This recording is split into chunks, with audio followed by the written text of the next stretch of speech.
Wala nang maraming paligoy-ligoy pa. Diretso sa punto na. Maiksi lang ang komentaryo, pero diretso sa punto. Maraming kuro-kuro, may tiwali, may totoo. Dito, sa Puntong Diretso tayo.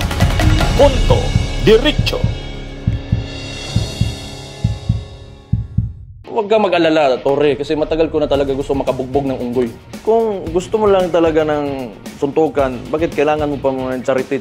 Why do you need kailangan mo pang gamitin yung nangyayari ngayon na baha dyan sa Metro Manila?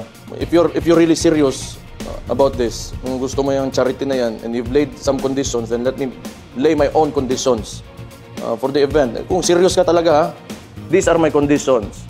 Pakiusapan mo yung amo mo na presidente and let it come out of his mouth that all elected officials should undergo a hair follicle drug test. Papalagan ko yung charity mo na yan. Wala problema. If it will answer the issues nitong bansa natin, I can do that. Yan, mga kabunyog, mga kababayan. Welcome sa isa na namang episode ng ating Punto Diretso. Ha? Ito, pag-usapan natin tong pag-usapan natin tong latest sa boxing match ni Torre at ni Baste Duterte. Kanina sabi natin tamimi si Baste. Walang sagot. Ngayon sumagot na. So yan. Yan ang latest diyan. Sumagot na si Baste. Kaya lang ang sagot niya kung ano-anong palusot at kondisyon. Sa huli, pag tiningnan nyo yung kanyang mga sinabi at yung kanyang mga kondisyon, ayaw niya. So wala rin. So siya ang unang nanghamon. Siya ang unang nanghamon. Sabi niya, ito raw si Torre, wala naman daw to, mayabang lang naman daw to dahil nasa posisyon. Hinahamon niya raw ito ng suntukan. Sa tingin niya naman daw, kaya niya ito . O ngayon, hindi niya inaasahan siguro na papatulan ni Torre ang kanyang hamon. Ay pinatulan nga. Sabi ni Torre, okay ako. Pero gawin natin boxing. Boxing. Gawin natin para mayroon namang silbi ang natin, suntukan. Gawin natin fight for a cause. Labanan na mayroon namang kabuluhan. Sabi ni Torre, grabe ngayon ang pananalanta ng bagyo, ng baha. So yung natin, mag-generate tayo ng tayo ng mga sponsors. Maka-generate tayo ng pondo, yung makukuhang pondo ay ibigay natin sa mga nabiktima ng baha. Ngayon, kanina nakita natin may kumakalat sa social media, nagpa-practice na si Torre. Nagpa-practice na. Tapos kumakalat din sa social media yung nag-e-exercise, nagpa-practice si Baste. Pero yun yatang nag-gym si Baste, luma na yata yun saka rin siya, nagbuboxing din. Luma na yata yun, pinapakita lang doon na pinapakita na parang yung dalawa pareho nang naghahanda.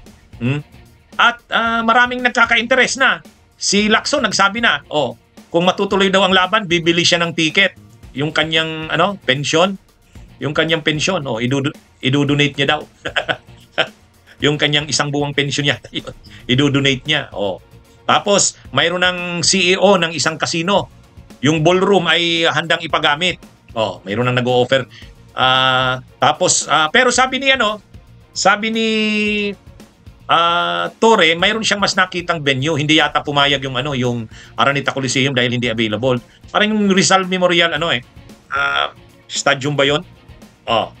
Kaya ito mga kabunyog, medyo maraming nagkaka-interest dito sa ito. Sumagot na si Torre.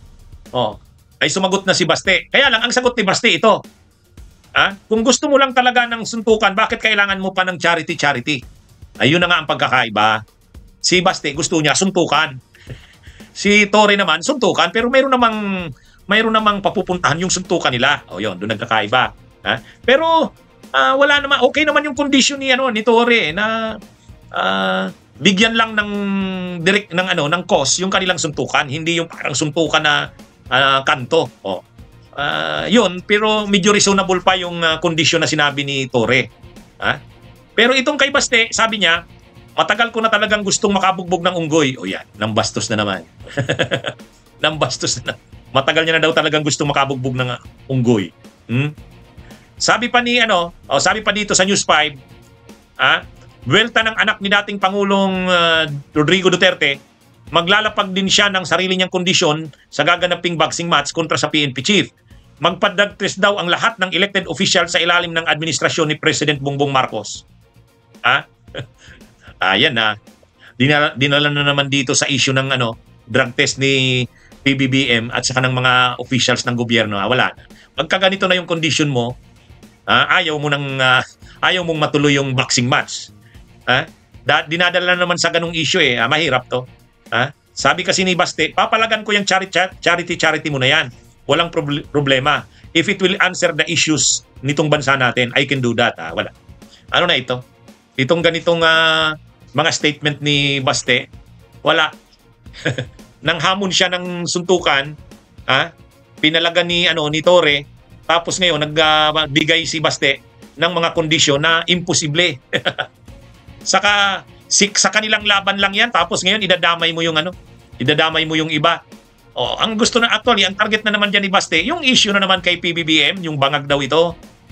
Kailangan daw mag-drug test. Yan yung mga Kaya sa ganyang sagot ni Baste, parang wala na. Hindi matutuloy ang laban na yan. Yan? Nagbibigay ng kondisyon na imposibleng kondisyon kasi hindi na sa kanilang dalawa lang yun. hindi na sa kanilang dalawa lang yun. Dinadala na ni Baste sa iba pang issue. Kaya yung kay Torre na kondisyon, okay pa yon. Ibig sabihin, gawin nilang makabuluhan yung yung laban nila, magbenta ng tickets o magkumuha ng sponsors para maitulong sa mga sinalanta ng bagyo o ng mga pagbaha. Pero yung sabihin mong lahat ng officials ng gobyerno ay magsailalim sa drug test, wala na yun. Ang layo na ng kondisyon na yun. Walang kalalabasan yan kapag ganyan. Ayaw talaga yan. Ayaw talaga yan sa laban. Manghahamon-hamon tapos magbibigay ng napaka-imposibleng kondisyon. Wala yan. O yan mga kabunyog ang ating punto, diretso. Bunyog, halikan na kasama ka. Bunyog, kapag buklod ay may pag-asa. Luzon, Visayas, Mindanao, isa ang pananaw. Sa bagong Pilipinas ang bunyog isisigaw. Bunyog.